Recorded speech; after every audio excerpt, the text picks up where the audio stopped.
Hi, everyone, and welcome. We're here with a few members of the LA Mad Drops team as we gear off for playoff season. The excitement is real. I'm going to do a couple of quick intros. First off, the team's latest member, Mr. Ben Johns, the current #1 in mixed doubles and men's doubles, as well as #5 in men's singles. You're the most decorated pickleball pro in history. You've racked up over 150 PPA Tour medals, including more than 20 Triple Crowns, and once stunned the circuit with a 108-match winning streak in singles. And we've also got our fellow professional player, Catherine Parenteau, currently one of the top women in the game. She's #2 in women's doubles, #4 in mixed doubles, and #7 in women's singles. You're a former Division I tennis star. You have over 50 PPA Tour titles, 2 Triple Crowns, and you've led the Mad Drops to an MLP championship as their captain in 2023. That was against me. Sorry about that, Ben. And Athena is here with us as well, a revered coach in the pickleball industry. Athena Truyo, Catherine's wife as well. You're a strategic mastermind and the former winningest tennis player at Michigan State in history. You have guided Catherine and the Mad Drops since the beginning. Thanks for having us. Yeah, you're welcome. We'll dive into how this super team came together, what it's like sharing the court and the life with your partner, and what you see in store as the playoffs loom. Let's get started. First off, I'm going to start with Ben.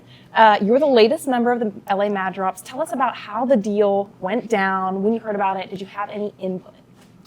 Yeah, basically AT was the one that called me initially and just said, hey, do you have an interest in playing for us? And I said, yeah, for sure. I mean, you guys are a strong team, and she knew they had an absence with Quang's departure. So yeah, I knew there was a spot to be filled there, and I guess the players are not super involved in, what kind of happens with the teams. That's up to their owners. So I was, I positively was, open to that. And I think it was basically the next day that Zubin called me and said, all right, deal's done. So I was like, all right, that was fast. Quick. Yeah. Like, all right, I'm off to LA, so to speak. Well, how long was the trade in the works then? Just that one day before it went official? Or was it was either 1 day or 2 days. I think between when AT called me and the actual confirmation from Zubin might have been 2 days. Yeah. Wow, that's a super fast deal. Well, a lot of this, as you mentioned, came as a reaction to Quang Duong's contract getting terminated recently. It left the Mad Drops with a very empty spot on the team. Athena, what was your immediate reaction to hearing the Duong news? Were you immediately thinking, how do we shift the strategy when we're missing one of our top men? Yeah, I mean, unfortunately, we've been in this position before. We are no stranger to it. Last year was really unfortunate. We played one event with our full team, which was Thomas, Hunter, Jade, and Catherine. Mm-hmm. And then unfortunately, Thomas got sick. So we basically spent the rest of the season last year playing with alternates and subs. So that was a big blow for our team. Yeah. And then this year, actually at the first event, Hunter cuts his finger. He can't play the first event. And then Quang got suspended in our second event. And I was like, we just can't catch a break. This is unreal. And the part that sucks is if we had been able to play as a full team, we would have been a really good team. Last year, we were a really good team. Our first event, we went to Dreambreaker with St. Louis, and I think maybe with the Fives, something like that. So it was just this year. It was again, we're going through this, and when we heard the news about Quang, it was just really sad. I was I can't believe we're in the, and we had played one full event with Quang in Daytona, gone undefeated, so we were a really good team. Yeah. And yeah, it was just really unfortunate. So I called Zubin. I was like, look, I'm just tired of being in this position where we don't have a full team. And so we just started talking, trying to figure out what teams have a really good male player that could potentially be willing to trade them to us. Obviously right now, cash is what most teams want. And so we were just going through the list. Ben was obviously one of the options, but there were a lot of other options that we tried to get that didn't work out. And thank goodness it worked out with Ben. And I'm really excited to see what we do. I think we're in a really good position. There are a ton of fantastic teams in the league.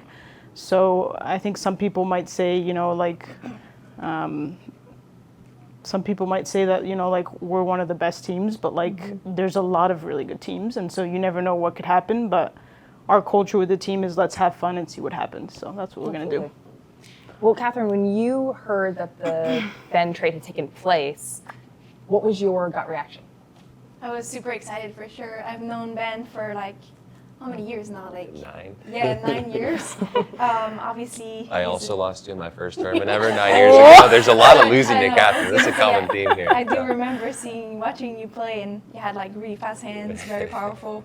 But that was super exciting, I think, for not just me, for the whole team to know that potentially, we're gonna have Ben on our team. And then when it happened, and it was kind of shocking. We didn't really believe it. Like all of us were like, "No, that's not true." Like I remember calling Hunter and Jade. We were all on the phone. They were like, "Oh, really?" Like I heard like rumors, but I wasn't sure it was gonna be like Ben. And they're like super shocked and really happy. I think we're just very, very lucky to have Ben, and looking forward to the rest of the season. Well, Ben, you obviously know Catherine super well after all this time together. You have a packed roster. What does Catherine bring to the table and the rest of the team that the fans might not see when they look at the lineup?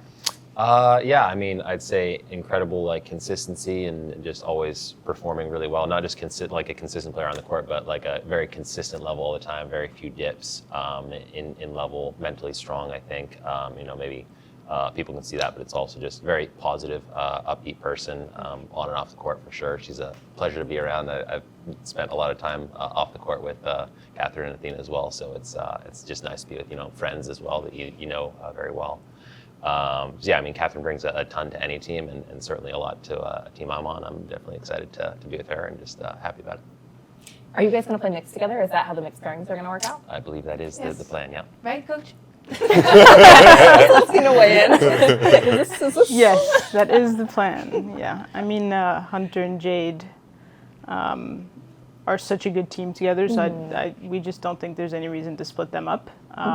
And Catherine has played with Ben in the past, so I think that's what we're going to do. It makes the most sense. And yeah, like you said, Hunter and Jade have really come together super nicely, so it would be a shame to mess that up.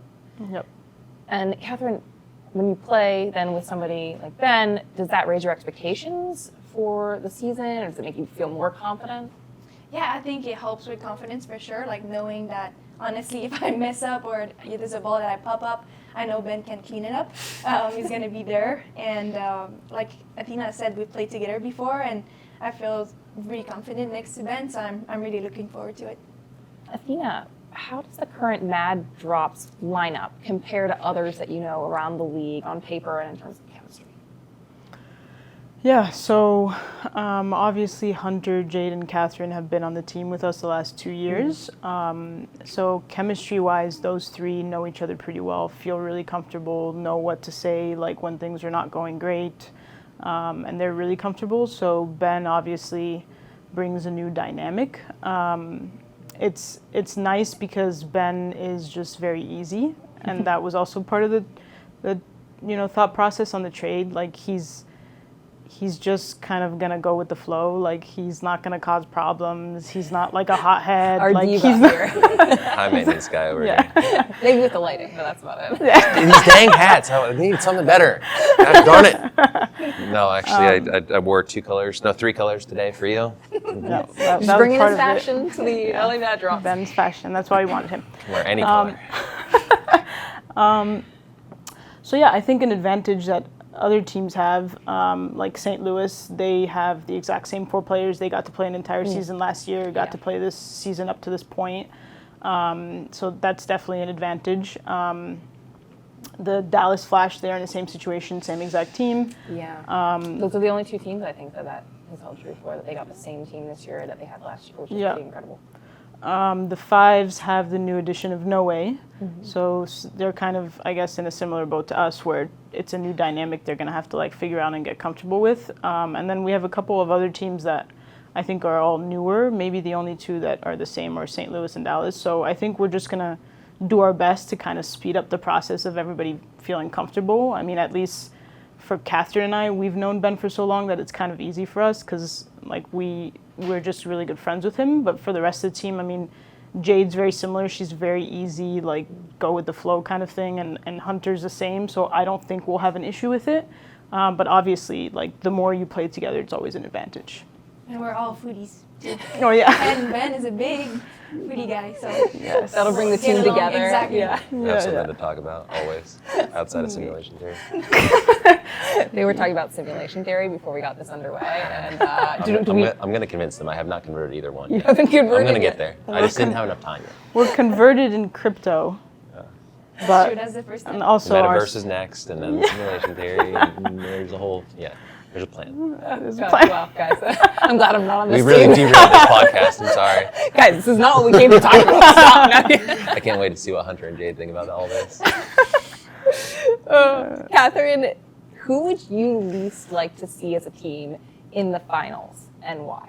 If you guys happen to make Hawks.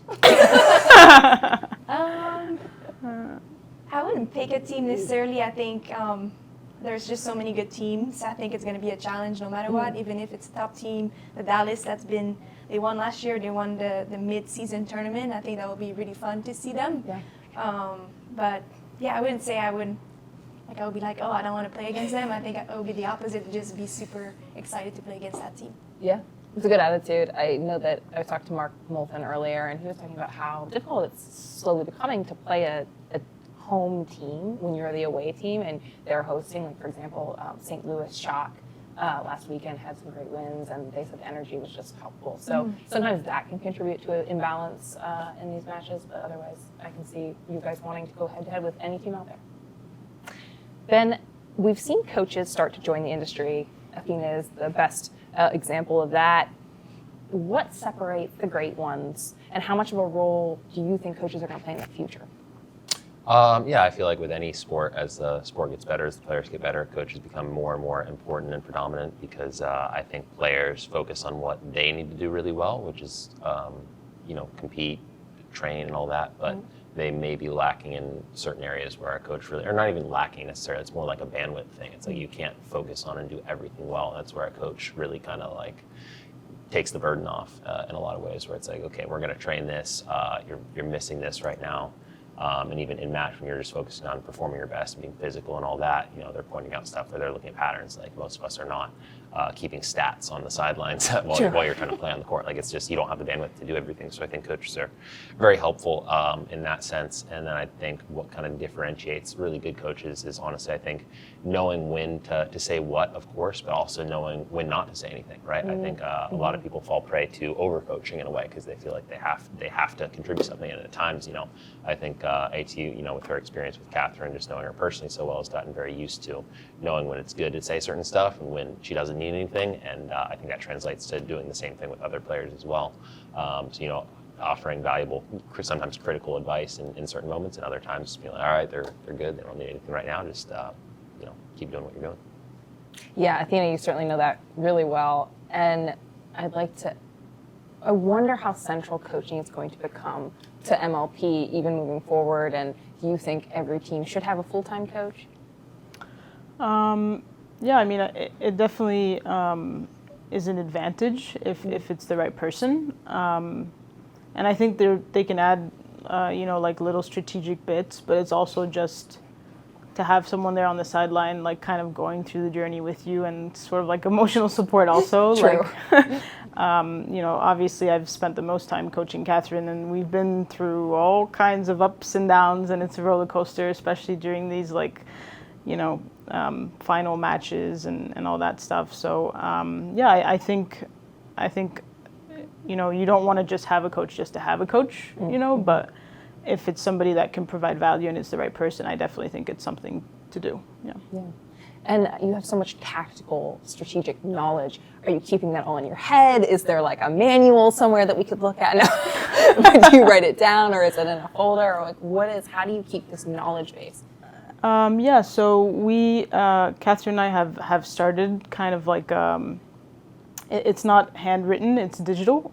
Just kind of like people's tendencies and certain things like that. Like, especially with MLP, like sometimes you play the same team multiple times. Like even in the playoffs, like you're going to play a team like 2 out of 3 games. So just knowing like being able to remember certain tendencies and be ready for them is just really helpful, so that you're not like having to play 4 points and like, oh, I remember this, and then it's like, well, you just lost 4 points. So, we just kind of started, gathering information just so that it's there, and we're not having to think and remember like, what did we do in this match to win this match. I think that answers the question. Yeah. No, it's great. I would love to look at it, but I know I'm not going to be allowed to get in the archives. But Catherine, I know it cannot be always easy to have your wife, your coach, your partner, all these things in one person. Do you guys ever or what do you talk about if not pickleball? Like on the sideline? Not on the sideline, but in life. Like, I'm sure you get tired of talking about pickleball. What else comes up? Yeah, it's Cryptocurrency. for sure been a struggle sometimes, kind of like putting pickleball and the married life together, and try to like really disconnect from those two like different kind of dual roles. That's something we constantly have to deal with, but we wouldn't trade it for anything in the world. I guess we really love what we do.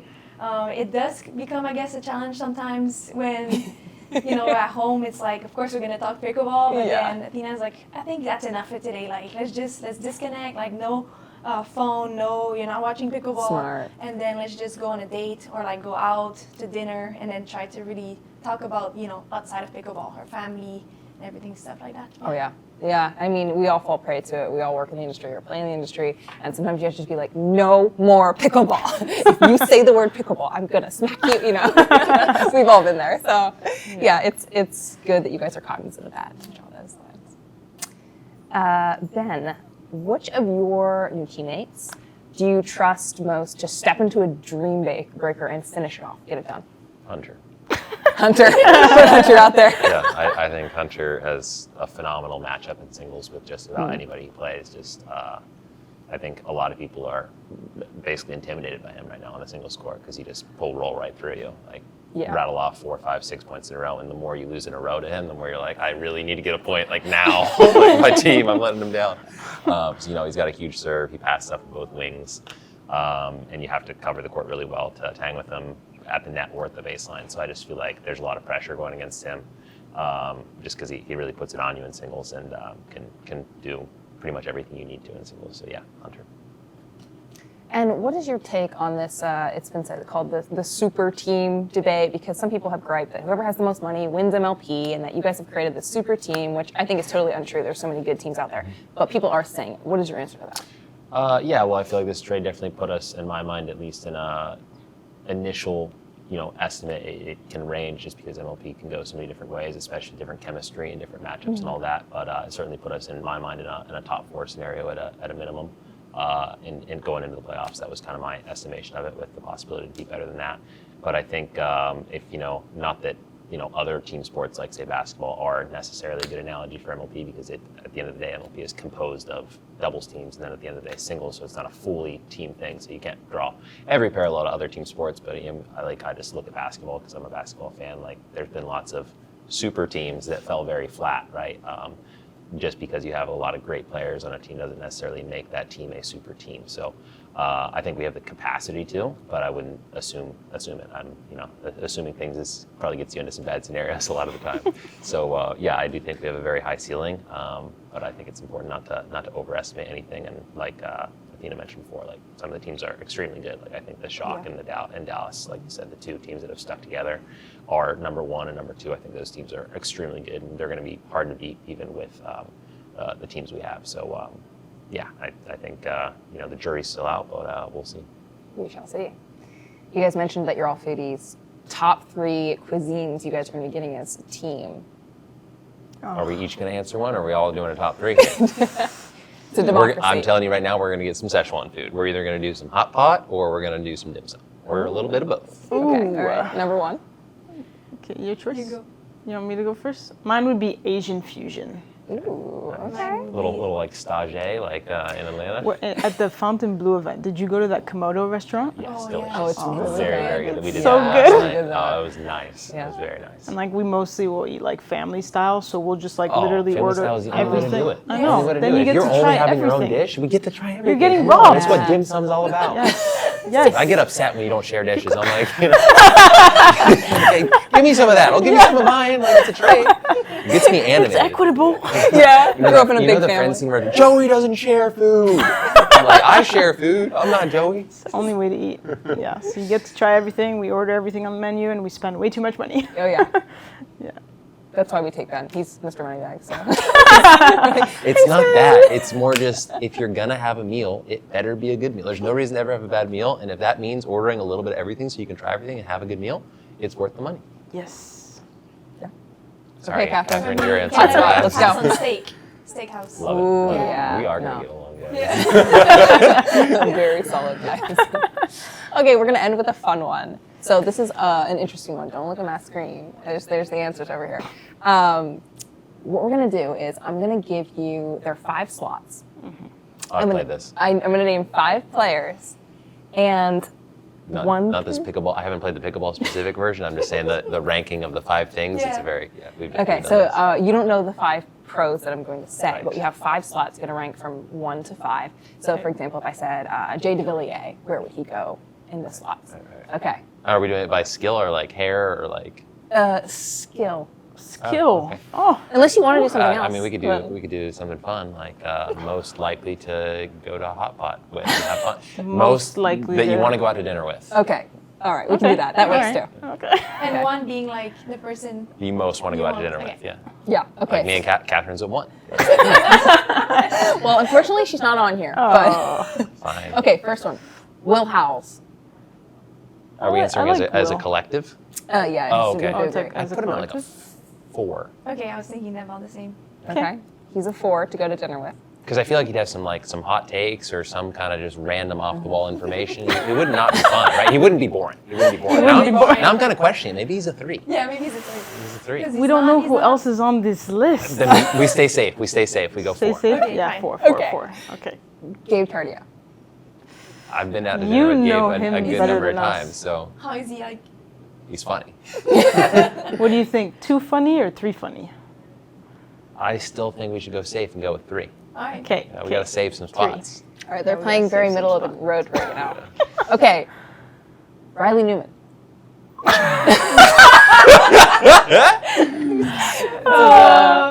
I like Riley, but I feel like we got to put him We're at gonna 5. have to put him at 5. Somebody's Yeah. got to go at 5. Actually, I've been to The guy dinner is with just- Riley yeah. a lot, He and likes to eat plain. he likes to eat. So just based on Very- what he's getting, because we're going family style, we have to put him at 5. We have to put him at 5. Gotta put him yeah. at 5. All right, Sorry, he's number not 5. Very contributing to dim sum. simple. Yes. Okay. Yeah. Andre Diasco. Oh yeah, that's good. 1 or 2. I feel like Andre would be phenomenal to go out to dinner with. You think he merits a 1? I could comfortably put him at 1 personally. I think he's very entertaining. Yeah, I could see that. Oh, We've been Athena's playing it skeptical. safe this whole time. So we keep it safe? We And we put got a him at wild 2? card for 1? Okay, fine, no. fine, I fine. like the wild card idea. Let's put Andre at 2. Who we got at 1? Give it to us. Oh boy, guys. Oh gosh. No. Craig Johnson. Oh, no! You crushed it. That was Craig is perfect. amazing. Way to go. We left the 1. Craig is perfect. Yeah, that's perfect. perfect. He's so awesome and sweet and nice. he's Like the the best. nicest Yeah. guy ever. We Okay. crushed that. So yeah, Craig's first, Andre second, Gabe 3, Will 4, and Riley at 5. Actually, think we I wouldn't nailed it. change it. I think we Actually, nailed guys, it. okay. God, we were Also, worried I'm glad about it team was- chemistry, and it's off the charts. It's off the charts. You know, I'm so glad we also did to go out to dinner with and not skill, because that's just like, we don't need to do that. No. Out to dinner with is This perfect. was much safer. Good Not quality. safer, just more fun. Like skill's too easy. They're like, well, that person's there and that person's there. It's yeah. like, it would have been. Imagine that same list. It would have been Boring. Too easy. Yeah. Good work, guys. All right, well, that's a perfect way to end the interview. Amazing. You guys, thank you all for coming. I can't wait to see what the playoffs are going to show this season. Nice, Ben. You already know it. Cat drop, mic drop. Mic drop, mad drop.